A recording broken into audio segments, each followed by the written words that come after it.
So the main learning of the recent ethnographic study is that farmers' economical empowerment cannot be separated from social development.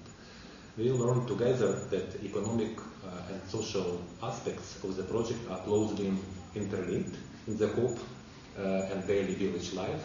And our NGO community Wellbeing Heifer-Ukraine will be working together with Danone on the social economic synthesis of the project and improved project management, since economic innovations and other aspects of life do not necessarily act as a catalyst for social progress.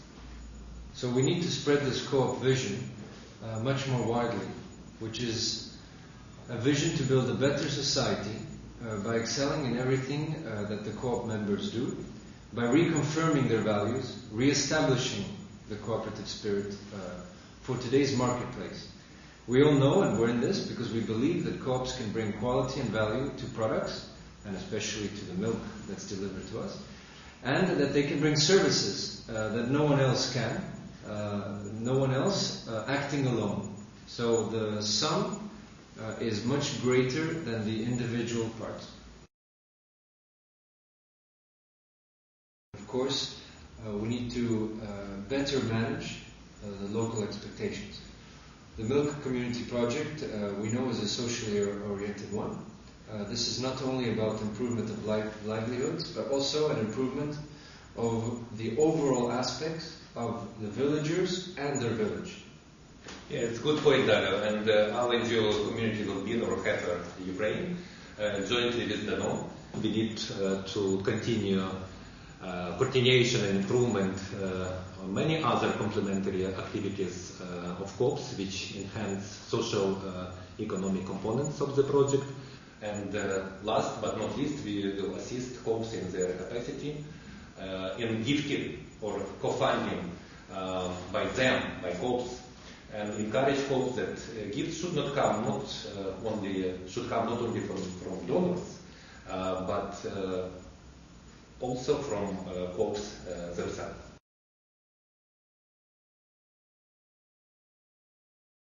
Another thing that we learned is that the co-ops, the leaders and the co-op members have to have a better understanding, and we have to give much better communication on the bonus structure. A learning is that quality is not only important for Danone, it should become important for all members of the co-ops. We should use the bonus system to encourage it, and for this to happen we really have to change the way we communicate it, the way we explain it, and the bonus system should become a way to enroll people in quality rather than punish them for bad quality. That's true, and encouraging co-ops to conduct systematic and transparent quality measurement allows demonstrating clear link between bonus and milk quality through the formula. And in some cases, as we learned, the access to measurement and additional info really needed to develop a trust, transparency, and understanding of variability of measurements, reasons and ways how to improve the quality, and of course for better incomes of project participants. The thing that fascinates me, and a big learning and a big focus of the study, was the role of leadership within our co-ops. Like everything, the leader of the co-op really can decide a lot of the issues we had, how to solve them, how to approach them, and how to be the interface between the members and your organization and our organization. And it was very clear from the results of the study that we need to become much closer to the leaders. We must support them much more, not only in technical training, but also in trainings of leadership, like the training that we've done together on CODEF with our coaches here in Danone, and potentially include them in some of our cultural transformation trainings that we're doing in Danone Ukraine with Heifer. Yeah, these are important points. Therefore, it requires development of strong networking and communication skills of leaders, desire, energy, and dedication to community development as well as improvement of business management skills, which will revert into improved efficiency of co-op functioning. And openness. Of course.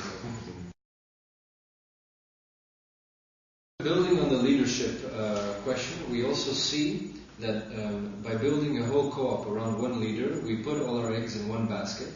It's a lot of pressure on one person, but it's also a lot of risk.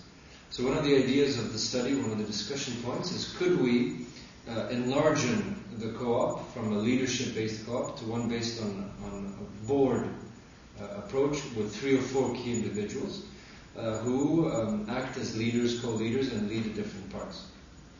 Yeah, I agree, and it is very important to develop strong skills needed for proper, transparent, and participatory governance of co-op. It means also accountability of co-op leaders and engaging more and more members of co-ops not only into the board functioning but also into general meeting of cooperative.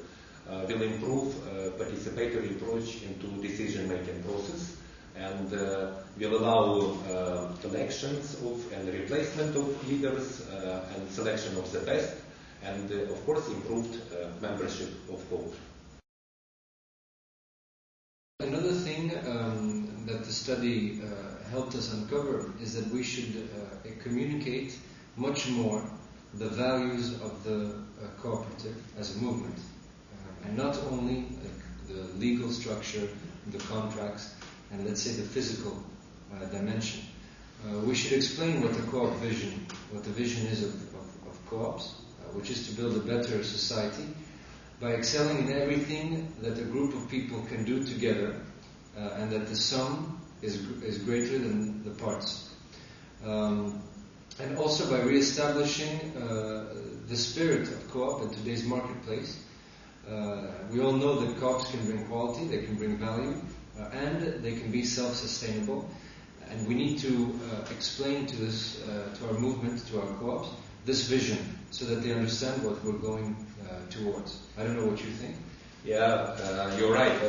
Lots of work to do in this field, and my and your team will work together to reinforce the importance of development of co-ops based on the values of self-help, self-responsibility. I think very important are also democracy and equality, equity, and solidarity. We are jointly trying to keep up the cooperative spirit. However, there is a lot of work to improve. And we encourage cooperatives put their values into practice through the guidelines or cooperative principles, which are very well known as a voluntary and open membership organization, democratic member control, member economic participation.